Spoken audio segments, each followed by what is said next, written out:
this is a digression from what I'm teaching, but I want to show you wisdom. Whatever voice God has put in your life to give you direction, intercede for them. For your sake, the enemy can go for them. There are many men of God you have criticized that fail. It is to the end that the sheep be scattered. The direct target is not just the man of God, it's the sheep. The enemy that wants to destroy you can go for your man of God, because he would have found out that there's a covering preventing him. So we are at risk because we are serving you. So it is terribly wrong if you don't lift the voice of prayer for us. Paul understood this, and then, so for your sake, you pray for your prophet. I'll say that again. For your sake, you pray for your prophet. Because whatever pulls your prophet down makes you exposed. So what the king of Syria simply wanted to achieve was exposure. It looks like as long as Elisha was present, I will not get the king of Israel. So let me take this away. And hear me. The unfortunate thing is that he can even use you to fight your prophet.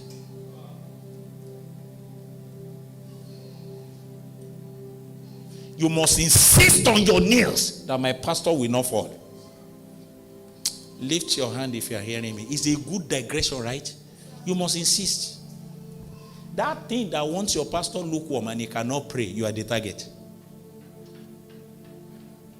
There's fire on the altar of my pastor. Not that you get there and say, it's like pastor is not as hot as he used to be. It's not as hot as he used to be. You can be in trouble.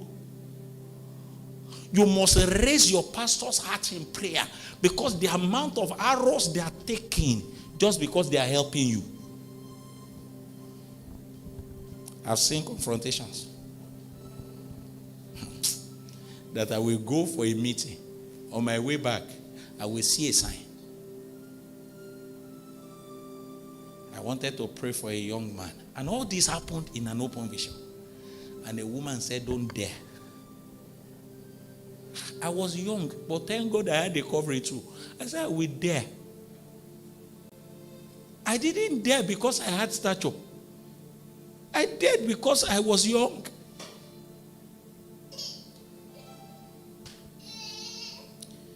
Sorry for your pastor. But on the other hand, let's get back to our story.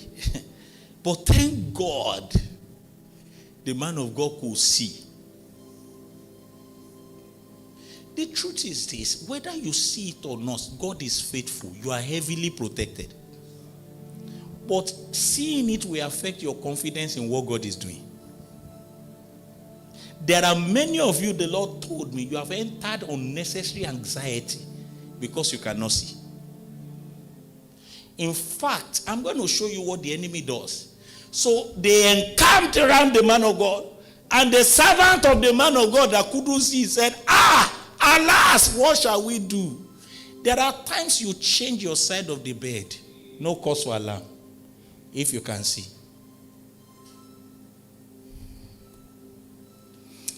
Bishop Walioke was going from Ibadan to Lagos as I heard the story. I didn't hear it from his mouth, but the mouth I heard it is accurate. And they said, robbers are in front. And the driver wanted to use the wisdom of people who are blind.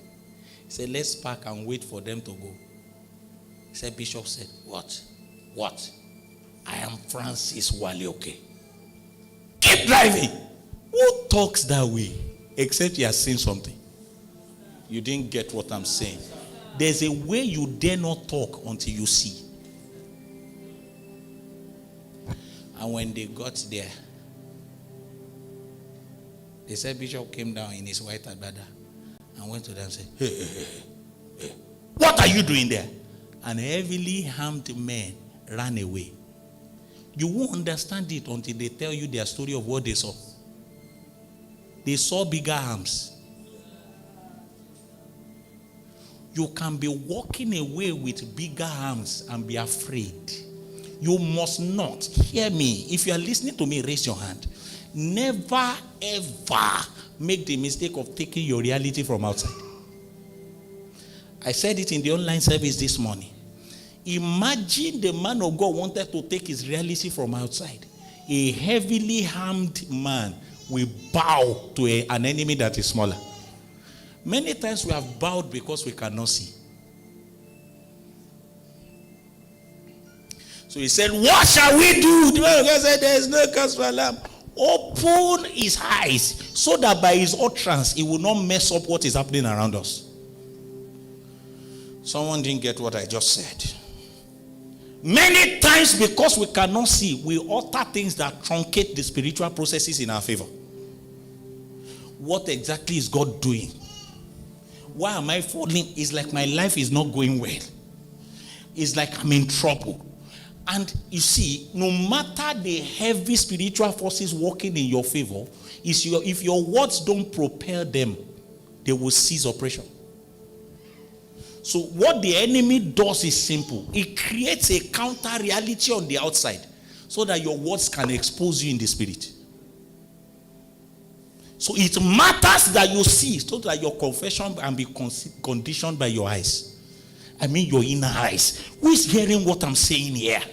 You are still seeing the symptoms there in the physical. Switch to where reality is.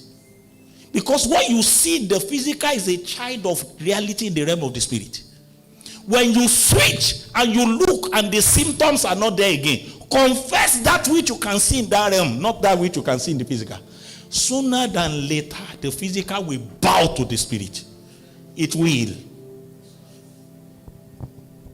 So one primary reason you have to see is so that your confession can be in line with what God is doing. Jesus said, I can call legions of angels. You know they wanted to kill Jesus before his time. He walked in the midst of them. Because if he didn't die in the time appointed of the Father, his murder is not sacrifice. So, that I may see. A man of God was going to the north. And he dreamt that they had accident. First, woke up, slept again, dreamt again that they had accident. The dream was beginning to create fear in his heart. And really, what the enemy was showing him was the future he wanted to create. So that he can assent in his own mind that is like we are going to have accident. So, and you don't have to say we are going to. Your fear is, I'm telling you, fear is how you authorize negativity. I'll say that again. Fear is how you authorize negativity. The negativity you have not authorized